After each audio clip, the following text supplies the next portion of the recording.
Քո հրաշքն ամեն օր ուղերձների շարք։ Տեր Աստծու խոստումներն ընդունելու պայմանը։ Մենք շարունակում ենք ուղերձների շարքը, որը կրում է «Աստվածավախության օրհնությունները» անվանումը։ Աստվածաշնչում բազմաթիվ հրաշալի խոստումներ կան հավատքի և Տեր Աստծու կամքին հնազանդությանը նվիրման կյանքով ապրող մարդկանց համար։ Իսկ ո՞րն է Տեր Աստծու օրհնության խոստումներն ընդունելու նախապայմանը։ Սիրելի՛ բարեկամ, աստվածավախությունը կարևորագույն նախապայման է Տեր Աստծու խոստացած օրհնություններն ընդունելու համար։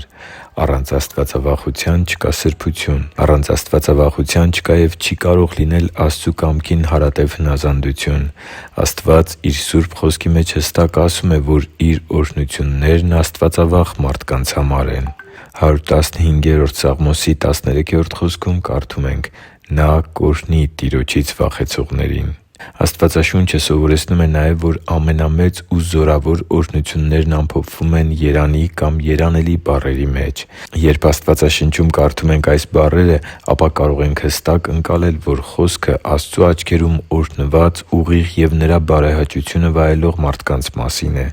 Իրականում, հենց այսպիսի մարդկանց համար են պատրաստված Աստվածաշնչում Տեր Աստծու բոլոր զորավոր խոստումները։ «Ալելույա։ Երանելի է այն մարդը, որ վախենում է Տիրոջից և շատ է հավանում Նրա պատվիրանները։ Նրա զավակը պիտի զորավոր լինի երկրի վրա, ուղիղների ցեղը պիտի օրհնվի, լիություն և հարստություն պիտի լինի նրա տանը, և նրա արդարությունը պիտի մնա հավիտյան։ Խավարի մեջ լույս է ծագում ուղիղների համար, ողորմած, գթած և արդար է Տերը։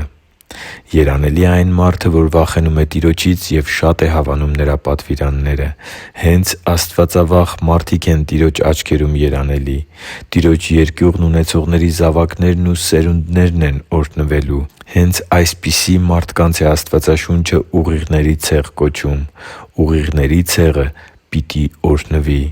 Աստծու համար թանկ ու սիրելի՛ զավակ, այս զորավոր խոստումներին տիրանալու նախապայմանը աստվածավախությունն է։ Եթե Աստծու Խոսքն այսքան շատ է կարևորում այն և շեշտադրում է դրա առկայության ու Աստծու օրհնության խոստումներին տիրանալու միջև առկա ուղիղ կապը, ապա որքա՜ն կարևոր պետք է լինի մեզնից յուրաքանչյուրի համար Տիրոջ երկյուղը մեր սրտերում զարգացնելը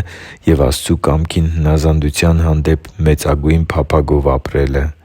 Ե՛կ նվիրվենք աղոթքի ու հոգևոր աճի աննկուն ընթացքին և փափագենք աստվածավախության օրհնյալ որակը մեր սրտերում արմատավորելուն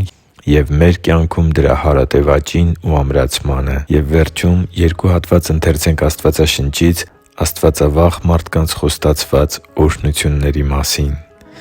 115-րդ Սաղմոսի 11-րդ խոսքում կարդում ենք. «Ով Տիրոջից վախեցողներ, ձեր հույսը Տիրոջ վրա դրեք. նրանց օգնությունը և վահանը Նա է»։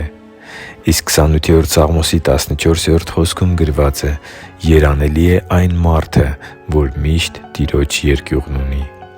Հիշի՛ր, որ դու Աստծո հրաշքն ես, և Աստված սիրում է քեզ։ Շնորհակալ եմ, որ դու կա՛ս։ Սիրով և աղոթքով, Արման Մանուկյան։